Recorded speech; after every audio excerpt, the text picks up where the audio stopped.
ሰላም ጤና ይስጥልኝ ውድ ተመልካቾቻችን የምትከታተሉት ዲያስፖራ ሚዲያ ኔትወርክ ነው። በኢትዮጵያ ቲያትር ውስጥ ከፍተኛ አስተዋጽኦ ያደረጉ ብሔራዊ ቲያትርን በመምራት በርካታ አርቲስቶችን ያፈሩ ከህዝብ ለህዝብ ጀምሮ ብዙ ለሀገራዊ አስተዋጽኦ ያደረጉ ታዋቂ አርቲስት ጌታቸው አብዲ በኢሳት ለረጅም ዓመታት አብረን ሰርተናል። ከ6 ዓመት በላይ ያቶ ጌታቸው ህይወትን ሳይሆን አሁንም ማጫውታችሁ ልጃቸው አዲሱ ጌታቸው ጠፍቶ ቤተሰቡ ጭንቀት ላይ እንደሚገኝ ሰማውና እህቱን አግኝቻለሁ። እህቱ ምስራቅ ምን እንደተከሰተ ተነግረናለች። አብራችሁን ትሆኑ ዘንድ በትህትና የምጠይቀው ካሳሁን ይልማ ነኝ። ዝግጅቱን ተከታተሉ። ሰላም እንደምንሽ ምስራቅ። ይቅርታ እንግዲህ ስራ ልትገቢ ነው። በጣም አዝኛለሁ፣ ደንግጫለሁ። ሌላ ሰው ደውሎ ነው የነገረኝ ያገናኘን። ምንድነው የተከሰተው? ምን ሆንሽ ማለት እንኳን ብዬ እንዴት ነሽ ደህና ነሽ ወይ ልል አልችልም። እኔም ራሴ ስለደነገጥኩኝ። እግዚአብሔር ይስጥልኝ ይሄንን እድል ስለሰጣችሁኝ በጣም አመሰግናለሁ። ወንድሜ ጋር የተፈጠረው ላስት ታይም ኮሚኒኬት ያደረግነው ኦክቶበር 2 በቴክስት ነው። እሱንም የነገረኝ ሲያትል ሄዶ አንድ ቀን ቆይቶ በባቡር እንደተመለሰና በጣም ሌት እንደገባ ወደ አፓርትመንቱ እሱን ኮንፈርም አድርጌያለሁ። ምክንያቱም የአፓርትመንቱ ካሜራ ይሄንን ነው ያሳየውና ከዛ በኋላ ግን ከኦክቶበር 3 ጀምሮ ምንም አይነት የቴክስትም የፎን ኮልም ምንም አይነት ደውል ምንም አይመልስም አያነሳም። ከዛ ጀምሮ ነው እንግዲህ ምንም አይነት ነገር ከሱ ያልሰማ ነውና ፍለጋ የጀመርነው ከዛ ጀምሮ። ረጅም ዓመት እኔ ጋሽጌችን ማቀው ዲሲ አካባቢ ነው። አዲሱ ምን ያህል ጊዜ ሆኖ ወደ ቫንኩቨር ሄደ? የነበረበትን ሁኔታ አስታውሽን።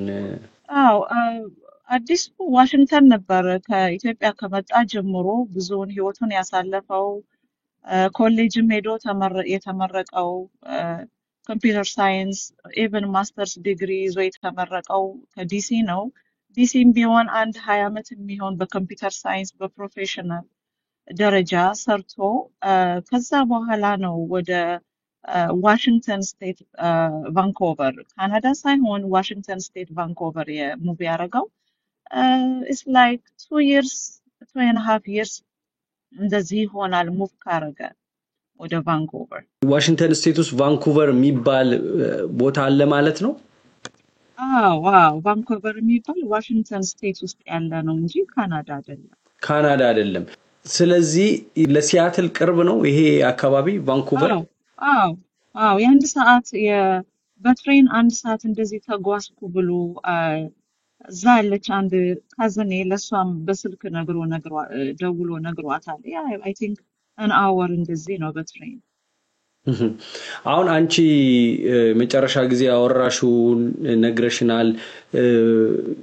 የቪዲዮ ካሜራም እንደዚሁ ሲገባ ከወጣ ተከታትለሻል። ለምንድን ነው የዚህን ያህል በቅርበት የምትከታተዩ? መጨረሻ ያየሽው አንቺ መቼ ነው እሱ በቪዲዮ? የመጨረሻ በቪዲዮ ነው እነሱ በስልክ ኮሚኒኬት በቪዲዮ እናረግም። ቴክስት እና ፎን ኮል ግን በጣም ፍሪኩዌንት almost every day ቴክስት እንደራረጋለን። በሳምንት 2-3 ቀን እናወራለን። እኔ ጋር የመጣው በሜይ ነው። ሜይ ላይ ኢንቫይት አድርጌው 15 ቀን ቆይቶ እኛ ጋር ቫኬሽን አሳልፎ ከቤተሰብ ጋር ተገናኝቶ እኔ ጋር መጥቶ ከሁለት ልጆቼ ጋርም ተገናኝቶ ጥሩ ጊዜ አሳልፈን ሄዷል። ያኔ ነው በህይወት እንደዚህ በመልክ ያየሁት ማለት ነው እንጂ እኛ ፌስ ታይም ምናምን እናደርግም በስልክ። ያኔ ነው ያየሁት እና በቴክስት ነው የምንነጋገረው ብዙ ጊዜ almost every day እና የሱ ዝም የማለት ነገር ቴክስት አለመመለስ ስልክ አለመመለስ ነው አለርት ያደረገኝ እኔን። ከዛ በኋላ እየቀጠቀጥኩ እየደጋገምኩ ስንቀጠቅጥ ቤተሰቡ ሁሉ ሲሞክር መልሰን እየደጋገምን ቴክስት ስናደርግ መልስ ስናጣ ነው አለርት የሆነው። ከዛ ፖሊሶችም ተባበሩንና ሄደው ቼክ አረጉ አፓርትመንቱ። የለም ብለዋል። ሁለት ጊዜ ቼክ አድርገው የለም ብለውናል። በኋላ በስንት መከራ ሚሲንግ ሊስት ውስጥ አስገብተውልን ቫንኮቨር ክለርክ ካውንቲ ከአንድ ዴፒቲ ጋር እሱን ኬዝ እከታተላለሁ። ከዚህ ሌላ ምንም አይነት ነገር እርዳታ በፖሊስም በኩል እንደማላገኝ ተነግሮኛል። ለምንድን ነው እነሱ ዲፍረንት ሪዝን ነው የሚሰጡት። አደልት ነው የክራይም አክቲቪቲ ቤት ውስጥም ተሰውሮ የመግባት ምናምንም ስለሌለ ኢንቨስቲጌሽን አንከፍትም ያለ። ስለዚህ ይሄ በእኛ ላይ እና በቤተሰብ ላይ ሙሉ ለሙሉ የወደቀ ኢንቨስቲጌሽን እንደሚሆን ነው እና እነሱ ምንም አይነት ነገር እንደማያደርጉ አስቀድመው ነግረውኛል። ፍለጋ የጀመርሽው መች ነው? ከኦክቶበር 3 ጀምሮ ሳይመልስ ይቀር ከዛ ጀምሮ ነው ሰው ኮንታክት ማድረግ መደወል ፖሊስ ጋር ዌል ቼክ አድርጉልን ማለት የጀመርነው ቆይተናል። ለመሄድ የሞከረ የለም? አሁን እኮ ኦክቶበር 3 ከሆነ 3 ሳምንት ሆኖ ማለት ነው። ማንም አፓርትመንት ውስጥ መግባት አይቻልም ስላሉ እሱንም ኢንቨስቲጌሽንም ምንም ስላልተያዘ እሱንም አይቻልም ስላሉኝ ምንም ለመሄድ አልሞከርኩም። ያረኩት ምንድነው አበሾች እዛ በሚዲያ ላይ ቫንኮቨርም ሲያተልም በእነሱ ወደ አበሻው ዘንድ እንዲሄድ ነው ያረኩት። ሶፋር የምናረግ ያለ ነው እና በኢንቨስቲጌሽን በኩል በፖሊስ በኩል ምንም አይነት ነገር መልስ አላገኘሁም። በሚዲያው ብቻ ነው አሁን ያለው ምንሰራ ያለ ነው እና ሰው በጣም በእውነት ሁሉም እየተረባረበ እየደወለ ጓደኞቹም ዘመድም ማላቃቸው አበሾች እየደወሉ እየረዱኝ ነው። በዛ ነው ያለ ነው አሁን እንጂ ኦፊሻሊ ኢንቨስቲጌሽን አለ። የቪዲዮ ካሜራ አፓርትመንቱ አለ ብለሽኛል። መጨረሻ አየሽው መች ነው? እኔ አላየሁትም። ማኔጀሯ ናት አይታ የነገረችኝ። የአፓርትመንት ማኔጀር ኦክቶበር 3 6 AM ባክ ይዞ ወጣ ነው ያለች። ጋሽ ጌታቸው ስንት ልጅ ነው ያላቸው አጠቃላይ? እኔና ወንድሜ ነው። ሁለታችሁ አብራችሁ አላደጋችሁም ከሱ ጋር? አብረን ያደግነው at some point እኔም ለከፍተኛ ትምህርት ወደ ራሻ ሄድኩኝ። እሱም እድል ወጥቶለት ወደ አሜሪካ ሄደ እንጂ እስከ ሃይ ስኩል ድረስ ሁለታችንም አንድ ላይ ነበር። አንድ ላይ ያደግነው ኢትዮጵያ። አንቺ ጋር አልኖረም ሂውስተን? ነው እኔ ጋር አልኖረም። እዛው ከአባቱ ጋር እንደሄደ ዲሲ ነበር። የሜንታል ሄልዝ ኢሹ አለው? የአእምሮ ህመም ያልተለመደ ያያችሁት ነገር አለ? ያንቺ ታላቅ ነው? በቅርቡ የኔ ታናሽ ነው። 3 አመት ታናሽ ነው። በቅርቡ ምንም አይነት ነገር እኔ ያየሁት ነገር የለም። ግን ዲሲ ያለ አንድ ጭንቀት ምናምን ነበረ። እሱንም ቢሆን አድሬስ አድርገነዋል። ህክምና ተከታትሏል? አዎ። ምንድነው የተባለው በዛን ወቅት? ጀስት ጭንቀት እግዚአብሔር ላይፍ ብዙ አይነት የኮሌጅ ስትሆን ያው ጭንቀት ምንም ይመጣል። እሱ ነው በቃ ጀስት the normal anxiety። አሁን ፖሊስ ነው ሚሲንግ ፐርሰን ብሎ የለጠፈው? ነው እሱ ፖሊስማ ምንም ነገር አናረግም ብለውኛል። እኔ ሌላ ኦርጋናይዜሽን አግኝቼ ኮንታክት አድርጌያቸው ነው እነሱ ይሄንን ፖስተር ያዘጋጁልኝ እንጂ ፖሊስ ምንም ነገር አናረግም ብለውኛል። ያሁን መማጸነው ሁሉን ነገር ምተው በእግዚአብሔር ነው። እግዚአብሔር እጅ ነው። ከዛ ሌላ ደግሞ በህዝቤ ነው። ፕራይቬት ኢንቨስቲጌተርም እንደዚህ ብለን አስበናል። ምክንያቱም ፖሊስ እየረዳን ስላልሆነ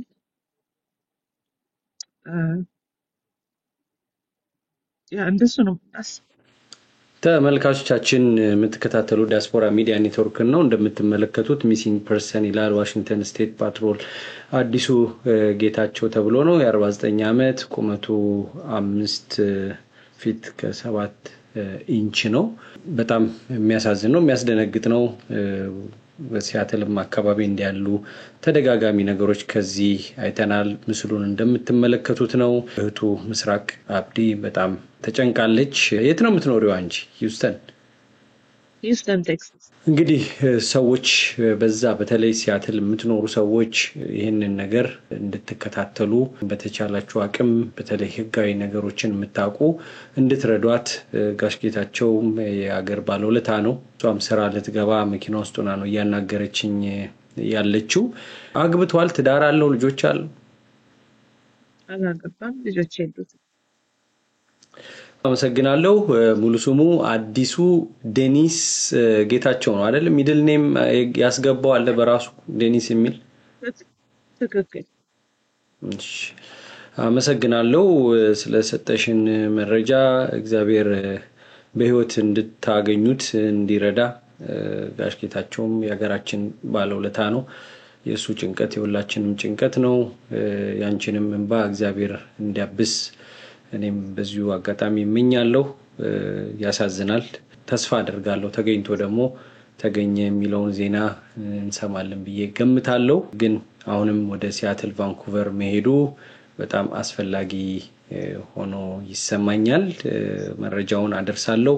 ተመልካቾቻችን በዚህ በኩል ምን እንደሚደረግ የምታውቁ ቅርበት ያላችሁ፣ ሁሉንም ነገር አናቅም፣ ሚዲያ መረጃ ነው የሚሰጠው። እናንተ ደግሞ ስትመለከቱ ይህን ቢደረግ ያ ቢደረግ የሚለውን ንገሩን። ከዚህ በፊት ሲያትል ሐይቅ ላይ ወይም ባህር ላይ እንደዚሁ ወጥታ በዛው የቀረች ልጅ አለች። ልጁም በህግ ሊጠየቅ አልቻለም። ጠፍታ አስክሬኗ ከ1 ዓመት በኋላ ነው የተገኘው። እንዲህ አይነት ነገሮች ይሰማሉ። እንረዳዳ። ምስራቅ አይዞሽ፣ እግዚአብሔር ካንቺ ጋር ይሁን። ተመልካቾቻችን ተጨማሪ መረጃዎችን ይዘን እንመጣለን። አይዞሽ፣ መልካም ስራ ይሁንልሽ። አንቺም ራስሽን ጠብቂ፣ ስራ እየሄድሽ ስለሆነ።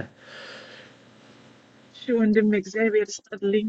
በጣም አመሰግናለሁ ለሁሉም ነገር። እግዚአብሔር ይርዳን አንድ ላይ እንግዲህ ሁላችንም። ደህና ደሪ። እግዚአብሔር ይስጥልኝ። ደህና ደሪ።